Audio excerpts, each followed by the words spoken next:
السلام علیکم ورحمۃ اللہ وبرکاتہ۔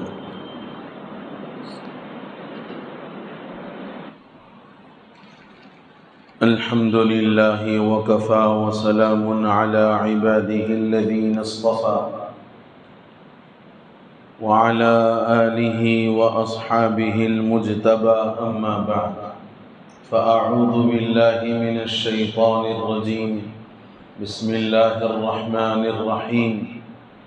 ما كان محمد أبا أحد من رجالكم ولكن رسول الله وخاتم النبيين وكان الله بكل شيء عليما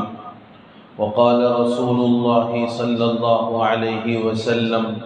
أنا آخر الأنبياء وأنتم آخر الأمم أو كما قال صلى الله عليه وسلم۔ بزرگان محترم، قابل احترام عزیز بزرگوں، نوجوان بھائیوں،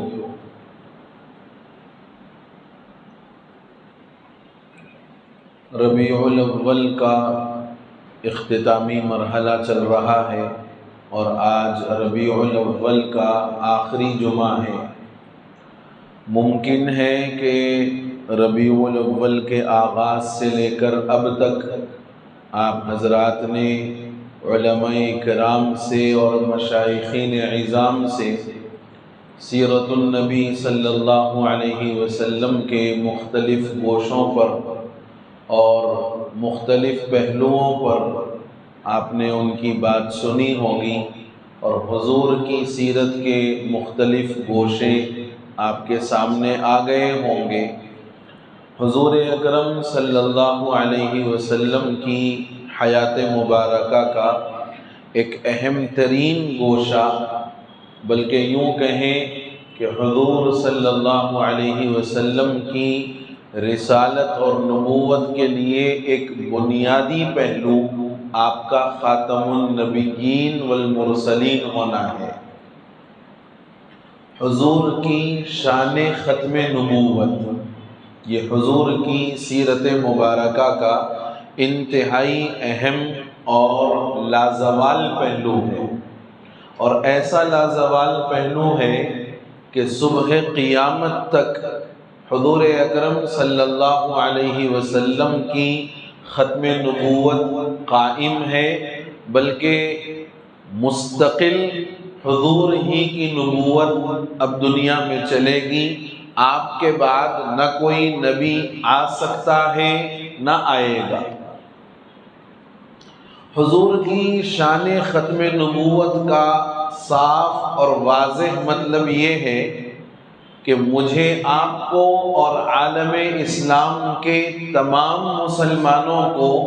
اس بات کو ماننا اور تسلیم کرنا ہے کہ حضور صلی اللہ علیہ وسلم نہ صرف یہ کہ اللہ کے نبی اور پیغمبر ہیں، بلکہ یہ بھی ماننا ہے کہ آپ خاتم النبیین والمرسلین ہیں۔ ایک چھوٹی سی مثال اس کو سمجھنے کے لیے، اللہ کو اگر کوئی بندہ مانتا ہے تو سب سے بنیادی چیز اللہ کی ذات کے سلسلے میں اس کی توحید ہے کہ بندہ اللہ کو ایک مانتا ہے، اللہ ایک ہے، لا الہ الا ہو، اس کے علاوہ کوئی معبود نہیں ہے۔ جب اللہ کو ایک ماننا یعنی اس کی توحید کو تسلیم کرنا، اس کو قبول کرنا اللہ کو ماننے کے لیے ضروری ہے،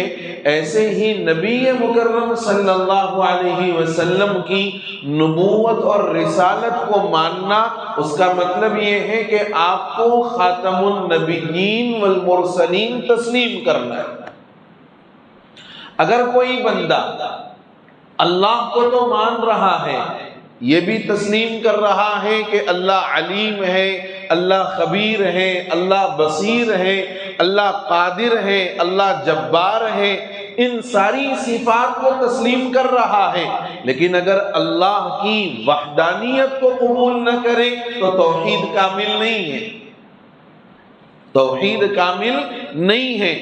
بالکل بعین ہی اسی طرح اگر کوئی آدمی رسول اللہ صلی اللہ علیہ وسلم کی نبوت اور رسالت کو تسلیم کر رہا ہے، آپ کو رحمت للعالمین مان رہا ہے، آپ کو شفیع المذنبین مان رہا ہے، لیکن اگر آپ کو ختم الانبیاء والمرسلین تسلیم نہیں کر رہا تو پھر نبوت اور رسالت بھی اس کی کامل نہیں تسلیم کی ہے اس نے۔ حضور آخری نبی ہے، آپ کے بعد نہ کوئی نبی آ سکتا ہے نہ آئے گا، صبح قیامت تک نبوت محمدی کا سکہ چلے گا۔ قرآن و حدیث نے کئی مقامات پر اللہ کے رسول صلی اللہ علیہ وسلم کی ختم نبوت کو بیان کیا ہے کہ آپ آخری نبی ہیں، نبوت کا اختتام آپ پر کیا جا چکا۔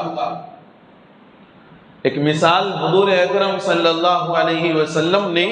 سمجھنے کے لیے دی، فرمایا ایک آدمی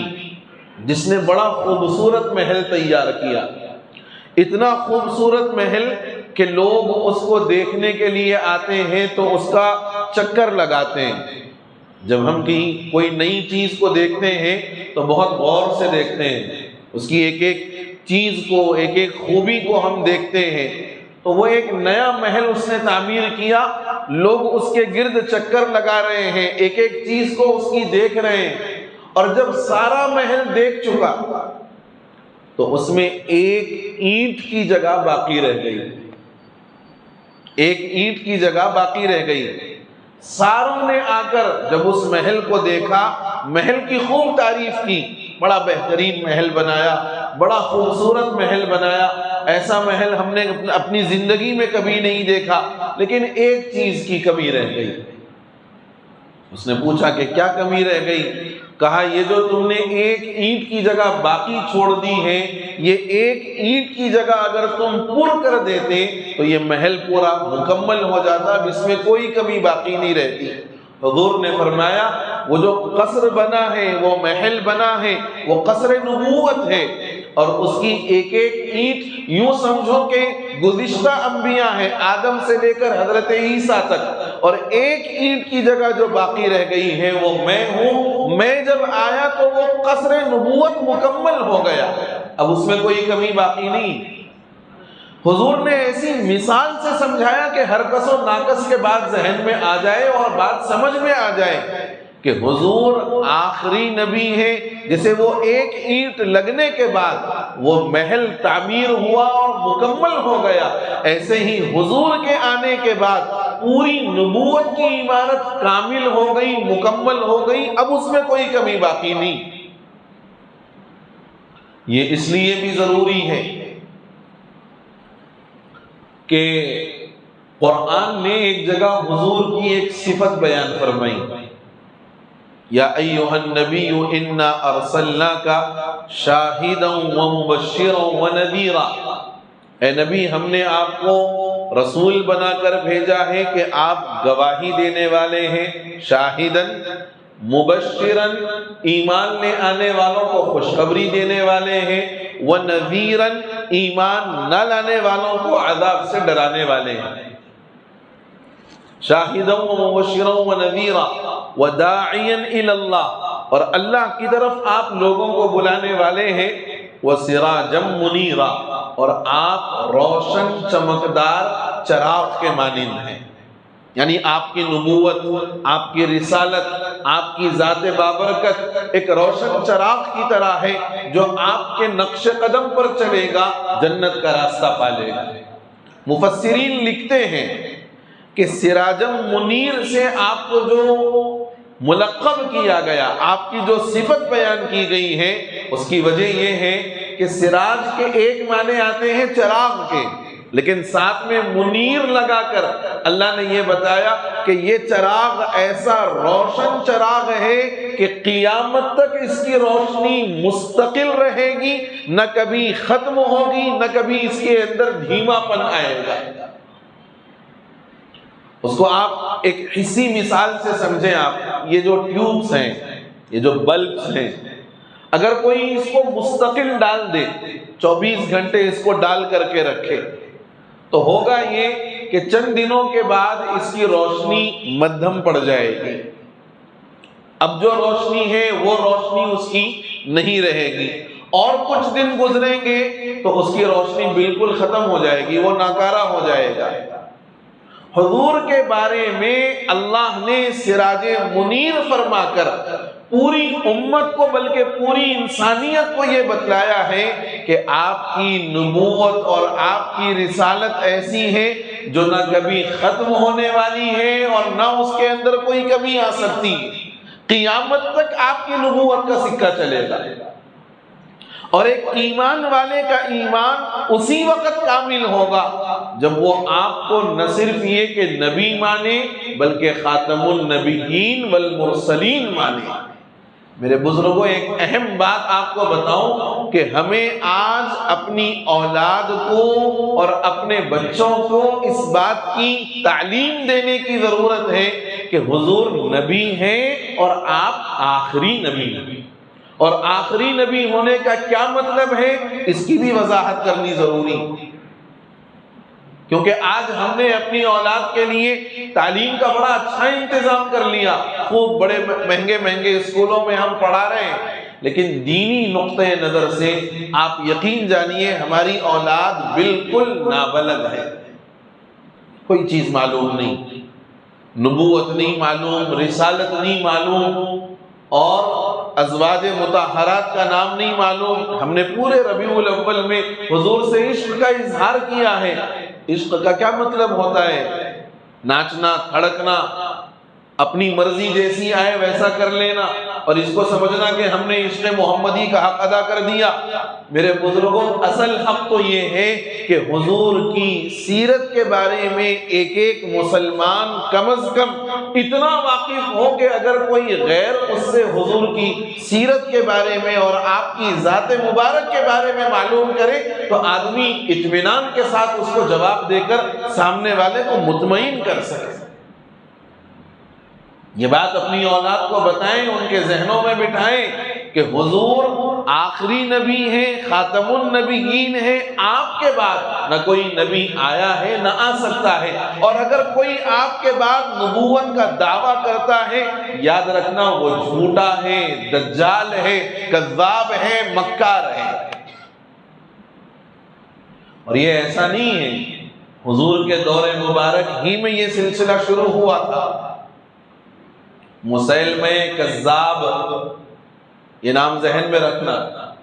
یمن کا ایک آدمی تھا جس نے حضور کے دور مبارک میں اپنے متعلق نبی ہونے کا جھوٹا دعویٰ کیا۔ حضور نے لشکر بھیجا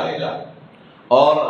جنگ یمامہ ہوئی جس میں 1200 صحابہ شہید ہوئے، 1200 صحابہ شہید ہوئے ہیں۔ اتنی بڑی تعداد شہدائے اسلام کی کسی اور جنگ میں نہیں ہوئی، 1200 صحابہ، اور سامنے والے کا لشکر 40,000 سے متجاوز تھا۔ اس میں ایک صحابی تھے حضرت حبیب بن زید رضی اللہ عنہ۔ حضور نے حضرت حبیب بن زید رضی اللہ عنہ کو ایک خط دیا، اور اس خط میں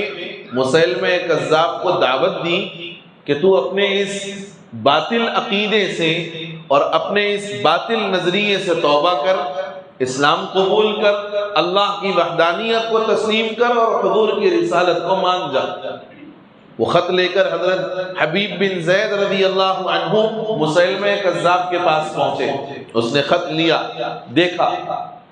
اور پھر اس کے بعد حضرت حبیب بن زید سے سوال کیا کہ تم محمد صلی اللہ علیہ وسلم کے بارے میں کیا کہتے ہو، تمہارا کیا عقیدہ ہے؟ حضرت حبیب بن زید انصاری صحابی، انہوں نے فرمایا کہ میں حضور کو اللہ کا آخری نبی اور آخری پیغمبر مانتا ہوں، یہ بات بھی مانتا ہوں کہ آپ کے بعد اب کوئی نبی کسی قیمت پر دنیا میں نہیں آ سکتا۔ حبیب بن زید نے جب یہ جواب سنا، اس نے دوبارہ سوال کیا کہ تو نے محمد کے بارے میں تو بتا دیا صلی اللہ علیہ وسلم، میرے بارے میں تیرا کیا عقیدہ ہے؟ میری نبوت اور میری رسالت کے بارے میں تو کیا کہتا ہے؟ حبیب بن زید جب بھی یہ جملہ مسلمہ کذاب کہتا تو آپ یہ کہتے کہ تم نے کیا کہا، میں نے سنا نہیں، اپنے مصنوعی بہرے ہونے کا اس کے سامنے اظہار کرتے۔ یعنی ان کو اس بات کو بھی برداشت کرنا گوارا نہیں تھا کہ وہ کسی اور کے بارے میں نبوت اور رسالت کے سلسلے میں کوئی بات سن سکے۔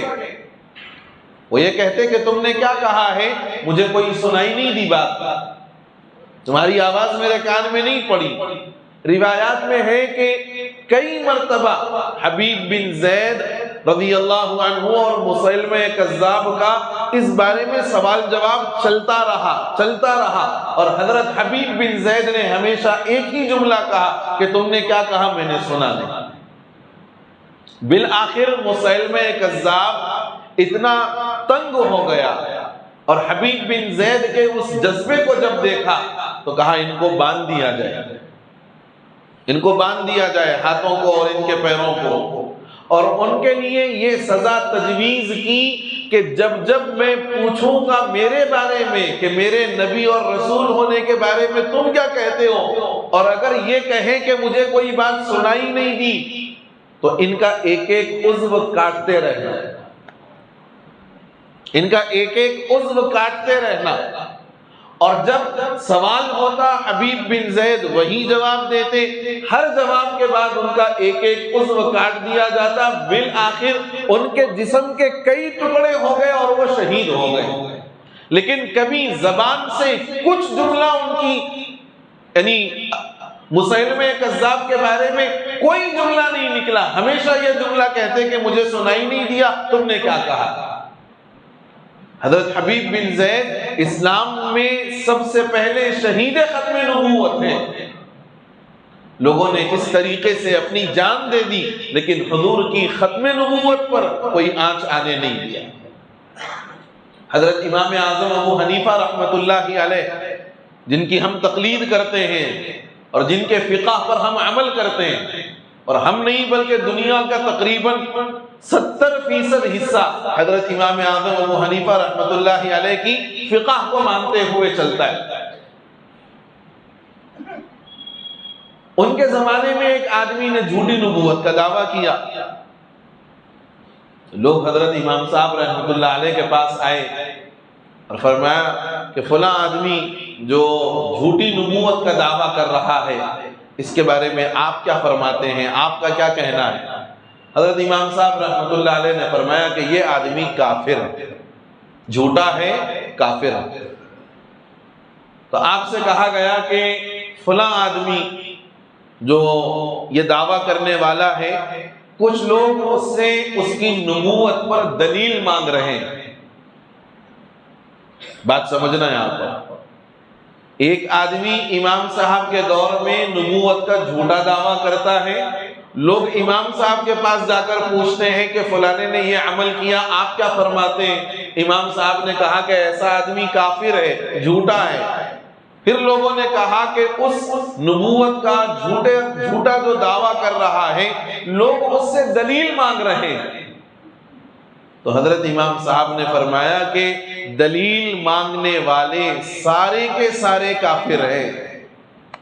دلیل مانگنے والے سارے کے سارے کافر ہیں۔ کیوں؟ اس لیے کہ دلیل مانگنا اس بات کی دلیل ہے نعوذ باللہ ہزارہ مرتبہ کہ یہ حضور کے بعد کسی اور نبی کے آنے کے امکان کو تسلیم کر رہے ہیں، اور حضور کی ختم نبوت میں یہ چیز بھی کسی قیمت پر اس کی گنجائش نہیں ہے کہ اس امکان کو تسلیم کر لیا جائے۔ آپ آخری نبی ہیں، ختم، اب آپ کے بعد کوئی نبی آ نہیں سکتا۔ ہمارے اس دور میں ایک بہت بڑا فتنہ ہے، فتنہ قادیانیت، اور اسی فلک نما کے آس پاس کے علاقوں میں کئی گھر ان کے موجود ہیں۔ فتنہ قادیانیت کو ماننے والے جو مرزا غلام احمد قادیانی کو نعوذ باللہ نبی مانتے ہیں۔ میں ایک دو باتیں صرف بتاؤں قادیانیت سے متعلق۔ تاکہ آپ کو بات سمجھ میں آئے۔ نبی مکرم صلی اللہ علیہ وسلم کے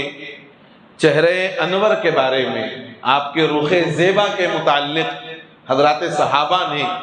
بار بار یہ بات کہی ہے شمائل کے اندر، اور دوسری حدیث کی کتابوں میں یہ بات موجود ہے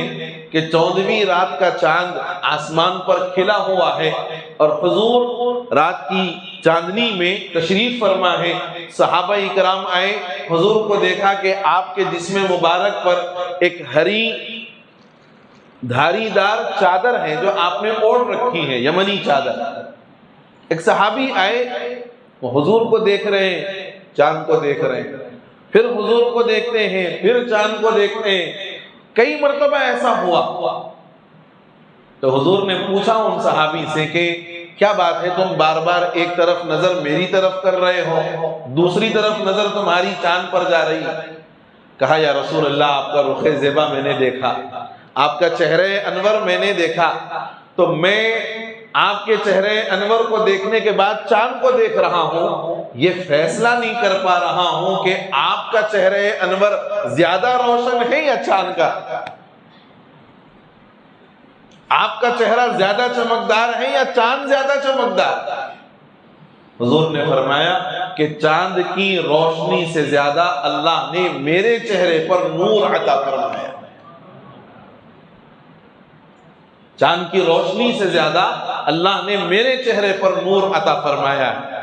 صحابہ کا یہ کہنا کہ آپ زیادہ خوبصورت ہیں یا چاند، ہم فیصلہ نہیں کر پا رہے ہیں، جب مرزا غلام احمد قادیانی کو جھوٹا نبی بنانے کے لیے انگریزوں کے پاس لایا گیا، تو مرزا غلام احمد قادیانی تھوڑا ون سائڈ تھا، ترپٹ۔ تو جب اس کو انگریزوں کے سامنے پیش کیا گیا تو انگریزوں نے جب اس کا چہرہ دیکھا تو کہا یہ کس ملعون کو اٹھا کر لے آئے ہو؟ یعنی جو ڈیوائیڈ اینڈ رول کی پالیسی پر عمل کرنے والے تھے، انہوں نے خود یہ جملہ کہا کہ یہ کس ملعون کو اٹھا کر لے آئے ہو؟ اگر یہ آدمی جا کر کے کہے گا کہ یہ نبی ہونے کا دعویٰ کرے گا تو لوگ اس کی صورت پر تھوک کر کے چلے جائیں گے، اس لیے کہ اس کا چہرہ نبیوں والا ہو ہی نہیں سکتا، یہ تو جھوٹوں والا چہرہ ہے۔ ایک بات مرزا غلام احمد قادیانی سے متعلق۔ دوسری بات، مرزا غلام احمد قادیانی کو گڑ کھانے کا بڑا شوق تھا، وہ عادی تھا گڑ کھانے کا، اور چونکہ سفروں پر رہتا تھا تو ایک جیب میں اپنے گڑ رکھتا تھا اور دوسرے میں طہارت کے لیے ڈھیلے رکھتا تھا، اور دماغی اعتبار سے تھوڑا سا مریض تھا، مالی خولیا کا، تو کبھی طہارت کے بعد میں ڈھیلے کی جگہ گڑ بھی استعمال کر لیتا تھا اور پھر اس کو رکھ کر کے اس کو کھاتا بھی تھا۔ روحانی خزائن کتاب ہے قادیانیوں کی، پڑھو، اس کے اندر یہ سارے حالات لکھے ہوئے ہیں۔ اور تیسری بات مرزا غلام احمد قادیانی کے متعلق، اس کی جو موت آئی ہے وہ بیت الخلا میں آئی ہے، اس کی جو موت آئی ہے بیت الخلا کے اندر آئی ہے۔ یہ میں نے صرف 3 چیزیں بطور مثال آپ کے سامنے رکھی ہیں کہ یہ جھوٹا نبی جو اپنے آپ کے نبی ہونے کا اس نے دعویٰ کیا انگریزوں کے کہنے پر، اور انگریزوں کے اس کو جو ہے امت کے سامنے پیش کرنے پر، آج یہ فرقہ اس وقت پورے شہر میں اپنی اس ریشہ دوانیوں کو اور اپنی یہ زہریلے جراثیم کو پورے شہر میں عام کرنے کی کوشش میں لگا ہوا، گھر گھر جا کر مہم چلائی جا رہی ہے۔ شہروں میں پھر بھی تھوڑا بہت محفوظ ماحول ہے، دیہاتوں کے اندر اتنا عام ہے کہ کئی سالوں تک قادیانی امام مسلمانوں کی مسجد میں امامت بھی کر رہا ہے، لوگوں کو معلوم نہیں۔ کئی سال امامت کے بعد اب لوگوں کو اپنے قریب کر کے پھر ان کو مرزا غلام احمد قادیانی کی نبوت کا جھانسا دینا اور ان کے ایمان پر ڈاکہ ڈالنا، یہ وہاں کے یعنی دیہاتوں کی مساجد کا یہ حال ہے۔ ہم شہروں میں ہیں الحمدللہ، پھر بھی کسی درجے میں محفوظ ہیں، لیکن یہ مت سمجھنا کہ ہم ٹوٹلی محفوظ ہیں۔ کئی ایسے فتنے اس وقت میں شہر کے اندر چل رہے ہیں، ایک تو قادیانیت کا فتنہ ہے، فتنہ فیاضیت ہے۔ BHEL کے پاس ایک آدمی ہے جس کا نام فیاض ہے، دعا پڑھنے کے نام پر وہ اپنی نبوت کا پرچار کر رہا ہے، دعا پڑھنے کے نام پر اپنی نبوت کا اور اپنے مہدی ہونے کا پرچار کر رہا ہے، فتنہ فیاضیت اس کا نام، یہ نام ذہن میں رکھنا۔ تیسری فتنہ شکیلیت، شکیل بن حنیف، یہ اپنے آپ کے مہدی ہونے کا دعوے دار ہے اور یہ کہتا ہے امام مہدی جو قرب قیامت میں ظاہر ہوں گے۔ میں نے ایک درس میں اتوار کے اندر یہ بات بہت صاف اور کھل کے کہی تھی کہ امام مہدی کو اپنے مہدی ہونے کا علم بھی اس وقت میں ہوگا جب اللہ تعالیٰ علم لدنی کے طور پر آپ میں وہ ساری چیزیں جمع کر دیں گے۔ وہ پہلے سے اپنے مہدی ہونے کا کوئی دعویٰ نہیں کریں گے۔ امام مہدی کے مہدی ہونے کی پہچان یہ ہے کہ لوگ ان کے ہاتھ پر بیعت کے لیے جائیں گے تو وہ انکار کریں گے، وہ پرچار نہیں کریں گے اپنا کہ میں مہدی ہوں۔ یہ سب سے بڑی پہچان، امام مہدی اپنا پرچار نہیں کریں گے، وقت کے قطب اور ابدال ان کو طواف کے وقت دیکھ کر کے پہچانیں گے کہ یہ مہدی ہے، پھر وہ خود جا کر کے ان کے ہاتھ پر بیعت کریں گے۔ یہاں لوگوں کو شوق ہو چلا ہے، ہر جو ہے چند سالوں میں کوئی اپنے مہدی ہونے کا دعوے دار پیدا ہو جاتا ہے۔ تو فتنہ شکیلیت، قادیانیت، فیاضیت، فتنہ شکیلیت۔ ایک اور فرقہ اس وقت شہر میں سرگرم ہے، اہل قرآن کا فتنہ، اہل قرآن کا فتنہ۔ لوگ یہ کہہ رہے ہیں کہ صاحب سب قرآن میں ہے، سب قرآن میں ہے، حدیث کی ہمارے کو ضرورت نہیں ہے، حدیث کی ہمارے کو ضرورت نہیں ہے۔ اور قرآن کیا کہتا ہے؟ وَمَا يَنطِقُ عَنِ الْهَوَىٰ إِنْ هُوَ إِلَّا وَحْيٌ يُوحَىٰ، حضور کی ہر حدیث وحی الہی ہے،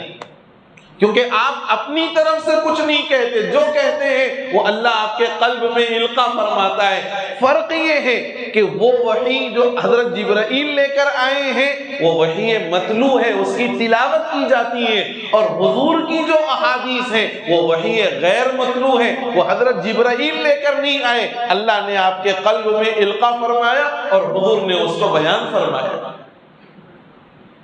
یہ فرقہ فتنہ اہل قرآن جو یہ کہہ رہا ہے کہ ہمیں قرآن کافی ہے، یہ بھی ایک بہت بڑا فتنہ ہے۔ تو ایسے کئی فتنے ہیں، ان فتنوں سے اپنی حفاظت اور اپنے نسلوں کی حفاظت میرے بزرگوں میری آپ کی اور امت کے ایک ایک فرد کی ذمہ داری ہے۔ اور آپ حیرت کریں گے کہ اللہ رب العزت نے ختم نبوت کی حفاظت کرنے والوں کو ان معجزات سے سرفراز فرمایا ہے جو اللہ نے پچھلے انبیاء کو ان چیزوں سے سرفراز فرمایا تھا۔ ایک تابعی ہے حضرت ابو مسلم خولانی، ابو مسلم خولانی، حضور کے زمانے کے بعد حضرت صدیق اکبر کا دور آیا، اس دور میں اسود عنسی نامی ایک آدمی نے نبوت کا دعویٰ کیا، اسود عنسی۔ ابو مسلم خولانی جب اس کی خدمت میں گئے تو اسود عنسی نے کہا کہ میری نبی ہونے کے بارے میں تمہارا کیا خیال ہے؟ کہا کہ تم جھوٹے ہو، حضور آخری نبی ہیں، آپ کے بعد کوئی نبی نہیں آ سکتا۔ تو اسود عنسی نے دہکتی ہوئی آگ تیار کی اور کہا کہ اس آدمی کو، ابو مسلم خولانی کو اس دہکتی ہوئی آگ میں ڈال دیا جائے۔ آپ نے سنا حضرت ابراہیم خلیل اللہ علیہ السلام کے متعلق، نمرود نے ان کو آگ میں ڈالا تھا، یہاں ابو مسلم خولانی کو آگ میں ڈالا گیا تو جیسے حضرت ابراہیم کے لیے وہ آگ گلے گلزار بنی، بالکل ابو مسلم خولانی کے لیے بھی وہی حال ہوا۔ جب آپ صحیح سالم آگ سے واپس نکل آئے تو لوگوں نے اس آدمی کو مشورہ دیا، اسود عنسی کو، کہ آپ اس کو اس علاقے سے باہر کر دیں، اگر یہ یہاں رہے گا تو اس کی کرامت کو دیکھ کر کے آپ کے جھوٹے نبی ہونے کا لوگوں کے سامنے پول کھل جائے گا، لہذا آپ اس کو باہر کر دیں۔ جب ابو مسلم خولانی کو باہر کیا گیا، آپ مدینہ منورہ پہنچے اور مسجد نبوی میں نماز ادا کی، حضرت عمر نے آپ کو دیکھ لیا۔ حضرت عمر پہچانتے نہیں تھے لیکن دیکھ لیا اور بلایا، پوچھا کہاں سے آئے ہو؟ کہا یمن سے آیا ہوں۔ کہا سنا ہے وہاں ایک آدمی ہے جس نے جھوٹے نبی کے بارے میں یہ کہا ہے کہ میں اس کی نبوت کو تسلیم نہیں کروں گا۔ کہا میں نے بھی سنا ہے، یہ اپنے آپ کو چھپانا چاہ رہے ہیں۔ کہا میں نے بھی سنا ہے، سنا وہ دہکتی ہوئی آگ سے صحیح سالم نکل کر آئے ہیں جیسے حضرت ابراہیم نکل کر کے آئے تھے۔ تو ابو مسلم خولانی نے کہا کہ ہاں ان کا نام عبداللہ ہے اور وہ اس آگ سے نکل کر کے آئے ہیں، اپنے بارے میں نہیں کہا۔ حضرت عمر اپنی فراست ایمانی سے پہچان گئے، کہا کہ وہ تم ہی ہو جو اس آگ سے صحیح سالم نکل کر کے آئے ہو۔ تب ابو مسلم خولانی نے کہا کہ ہاں میں وہی بندہ ہوں۔ تو آپ نے، حضرت عمر نے ابو مسلم خولانی کو اپنے گلے سے لگایا، آپ کی آنکھوں سے آنسو جاری ہوئے اور کہا اللہ کا شکر ہے کہ اللہ نے مجھے اس امت میں اس آدمی سے ملایا ہے جس کے ساتھ وہ معجزہ ظاہر ہوا جو پچھلے پیغمبر ابراہیم خلیل اللہ کے ساتھ ظاہر ہوا۔ تو یہ نبوت اور رسالت کے ساتھ ساتھ حضور کی ختم نبوت کو تسلیم کرنا اور اس کو ماننا ہر ایمان والے کے کمال ایمان کی سب سے بڑی پہچان ہے،